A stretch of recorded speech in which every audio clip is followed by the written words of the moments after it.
Welcome to my apiary.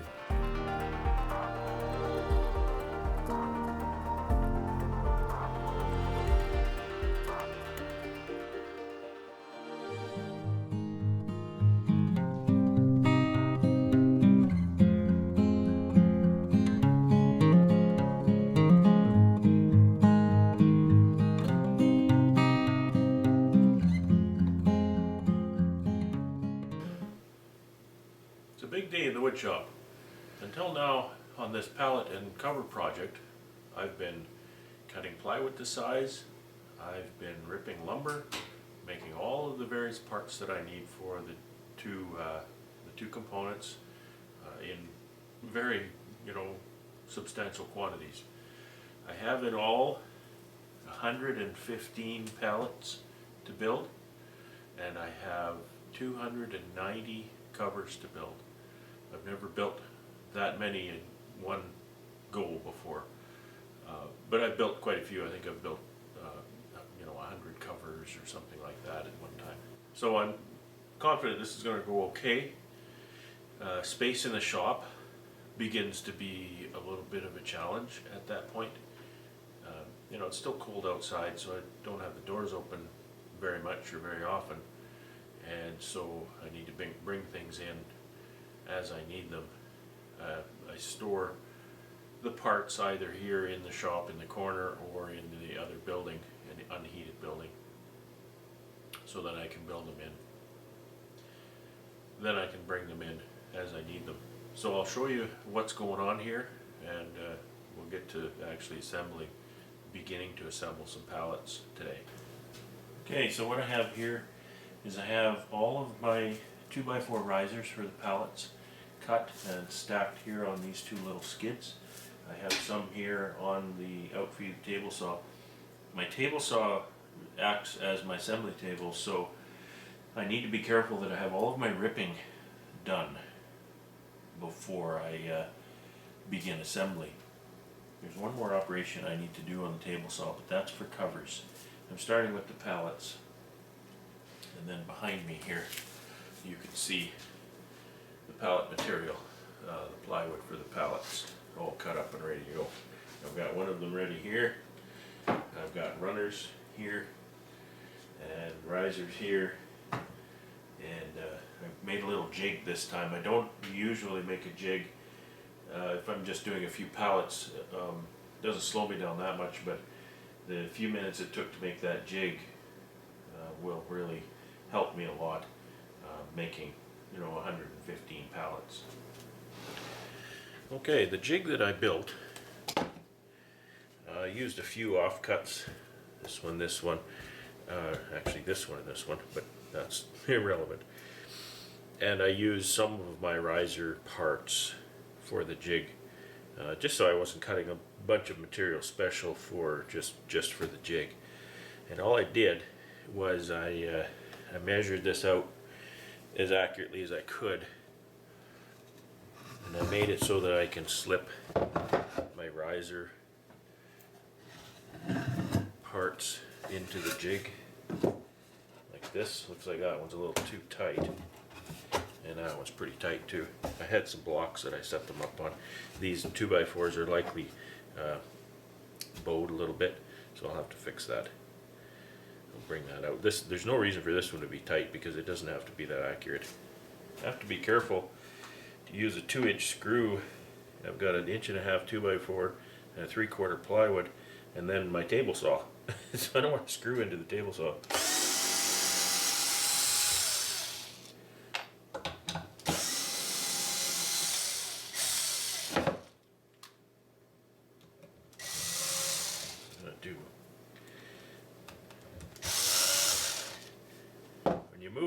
When you move something just a little bit, you need to drill a new hole.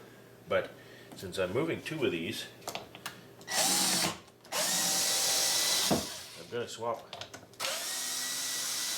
locations so that hopefully they'll be in a different hole in the plywood. We'll just put that right there. I have to really lean on this so that the screw doesn't lift the 2x4 as goes into the plywood. That one did lift a little bit. These don't need to be super tight, and it's good that I picked some that were a little bit, maybe a little bit bowed. I had some small blocks of 2x4 when I set it up, so that was my mistake. I'm using PL Premium. This is an old tube that I want to use up, so I've had to cut the tip right off. And I talked before about knowing what you need from your lumber, and these aren't really that important as far as aesthetics go.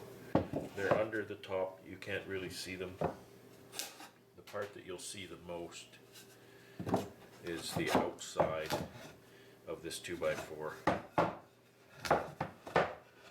So that's really all I'm concerned with. Just put a nice looking face on the outside. That's all. Because if anything is cracked, I don't use it for this. This is a kind of a structural piece. So if there's some bark or whatever, that's fine. It's not going to affect the performance of it. But what I need is something that's not cracked, something that's solid and fairly flat in this direction. If it's bowed in this direction, again, that's not going to hurt anything too much. And so with the jig, I can apply my PL Premium here, and I glue it all the way down. I usually put too much on, so I need to practice putting a little bit less on. This stuff is pretty expensive, and I guess like everything else, it's likely going up in price. So the screw is really just a really nice clamp at that point. So drop that on there. I'm gonna flush that up best I can, and it's gonna hang over a little on the other side, and that's by design. I've designed it to hang over so that when I'm all done building these, I trim the front on the table saw. Get that nice and flush there. I think I usually put 4. I put 4 or 5. I use 4. There's going to be a lot of this driving screws go on this project. So before I do the end, I'm going to do the center, and it's kind of held nicely in the center. I just want to make sure it's flush front to back, which now it is. And I can't see, I'm not going to measure that for the screws. Once I get that end one in, I can eyeball the rest. But for this, I just hold my fingers like that, and then I can put it right between my fingers, and I know exactly where it is. I want to put 5 in the center here,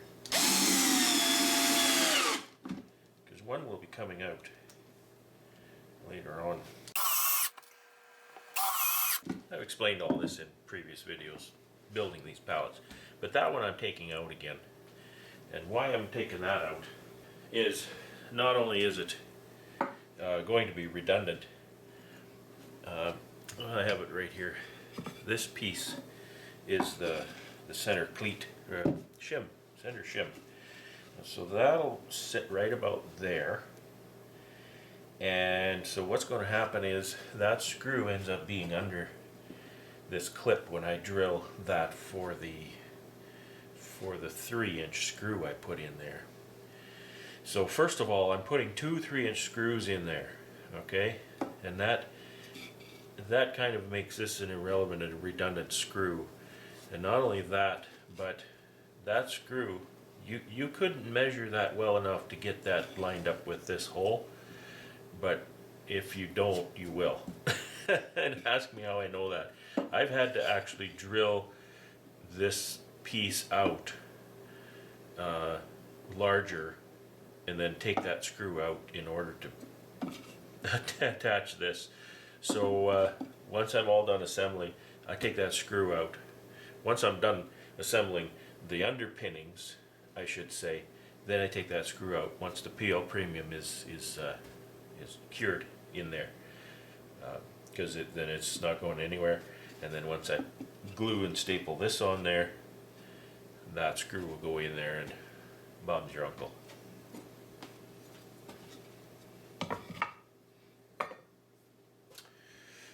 Okay, so that's the first two, and then I'll put 4 more screws in this end. Hopefully things line up nice in my jig.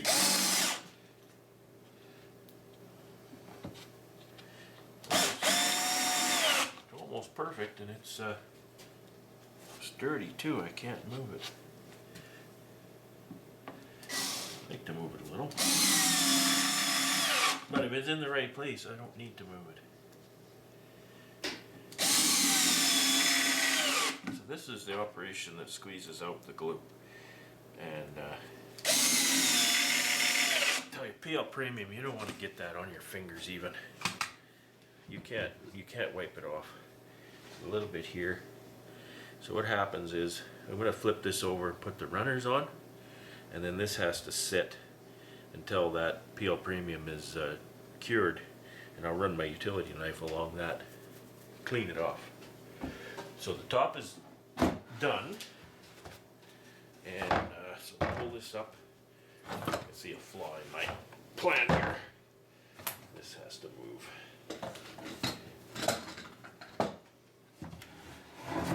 Okay, so now I need my drill for pre-drilling holes. I need my little guide block that I just made.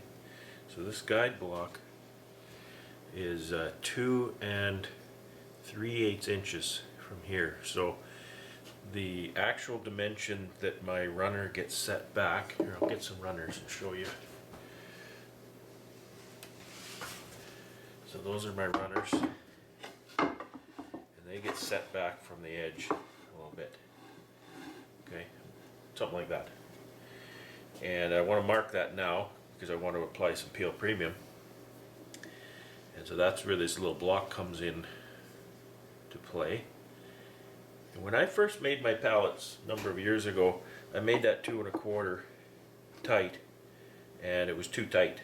The cleat, you know, remember that this runner fits in behind the top cleat on the lid, and then same thing here. So that spacing between those 2 top cleats, that was too tight. So I've gone a little bit farther, another 1/8 of an inch on each side, so that'll give me a 1/4 of an inch total, and that seems to be just perfect. Not only that, but when I'm all done, I chamfer the runner like this. I kind of cut that corner off with my router. It's not that dramatic, but I just bevel that corner a little bit so that when it slides down past that lid cleat, it doesn't have a corner on it that'll catch on there, because it doesn't take much and it'll catch. So I'll put these back here together, and then I'm just going to go around and mark with my pencil all 6 riser ends. Okay, so that's done. And then I want to pre-drill these before I glue.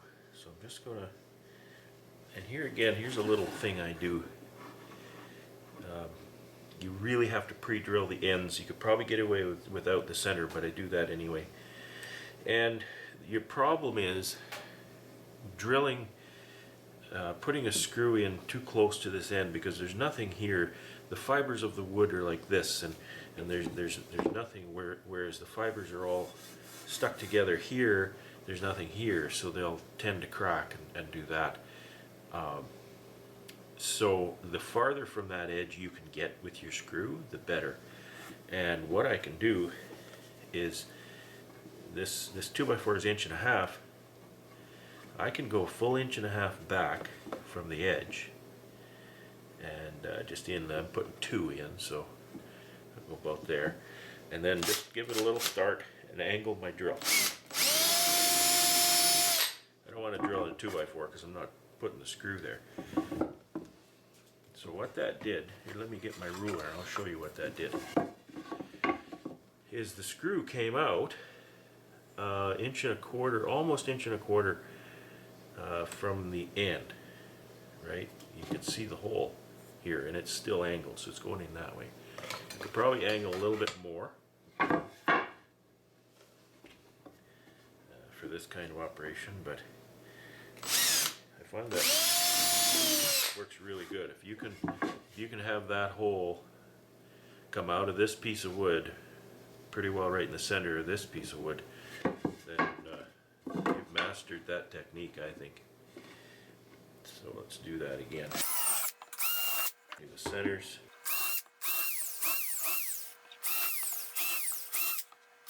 Okay, you don't even have to quite drill all the way through, to be honest. Like these, I didn't get through on that one, and so on. It just to sever most of those fibers so that they don't pull apart. See, that one's not quite through. That one's not quite through. Okay, so I'll leave those in the middle. Get my sticky glue. Just put a little bit here inboard of that line. And again, I tend on the heavy side with the glue. I have to train myself, moderate myself with the glue a bit. A little bit squeeze out is good. Then that means your glue joint is full of glue. But lots of squeeze out is a waste of glue. So I want to get that fairly flush with the end.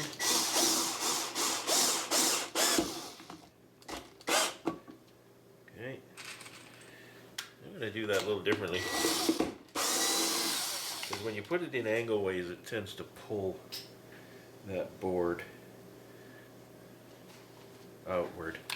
What I'm going to do is put the center one in first, because it goes straight down.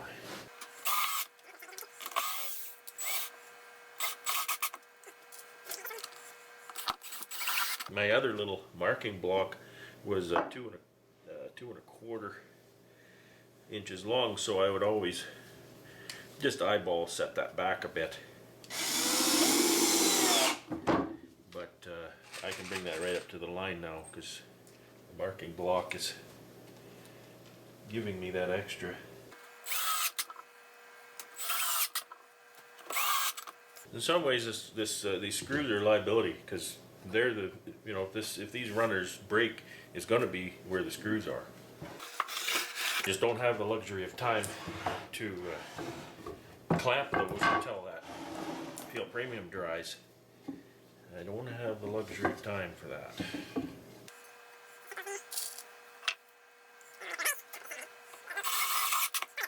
It's always a challenge when you have two pieces of wood and glue. Glue is slippery, and then your work pieces want to slide around. Peel premium is kind of the consistency of Jello pudding. It'll fill cracks. It's like almost like a caulking. So it slides around. I ripped these runners out of a 1x8. I ripped both runners and then the back shim for the top out of one piece of 1x8. And when you do that, particularly, you release the internal tension in the wood, and so these are often not straight, and this one is not straight.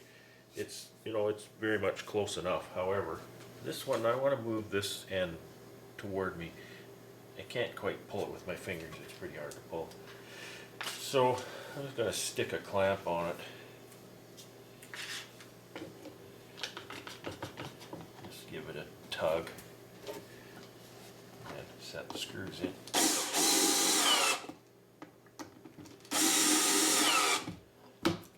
your uncle. Okay, that's 114 to go.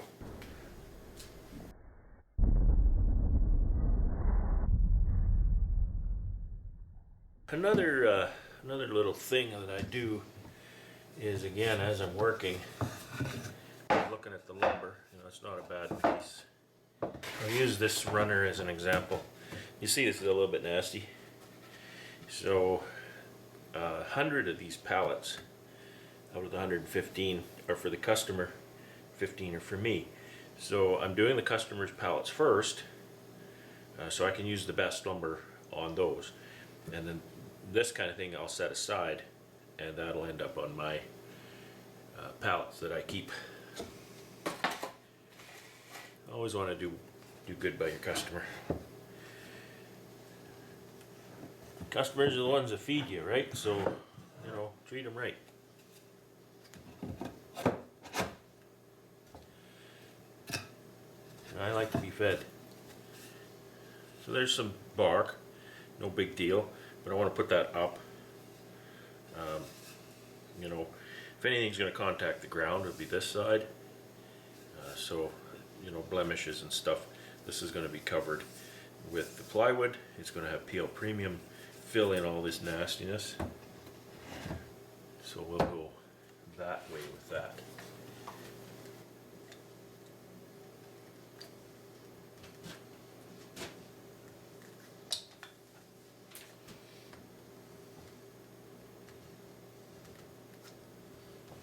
Put a little bit of glue up right on that nasty part. Hopefully it'll get filled up. Equipment longevity is very important, I think. You don't want to have to keep replacing it all the time. And the plywood, whatever side is top, doesn't matter. But I like to make the pretty side the top. This has got a bit of a crack in that veneer, so I'll just flip it over, make it look nice.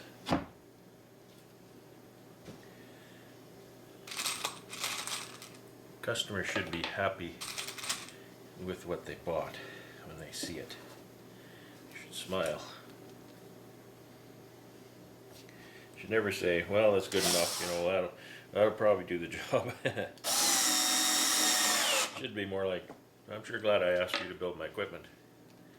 You know, that's the kind of response I'm looking for.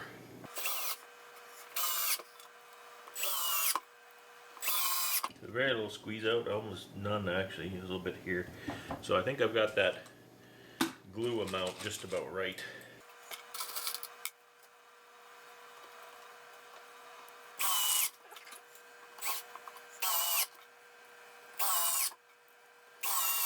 Once everything is assembled, trimmed and dressed up real nice, everything, pallets, covers, everything will get hot wax dipped.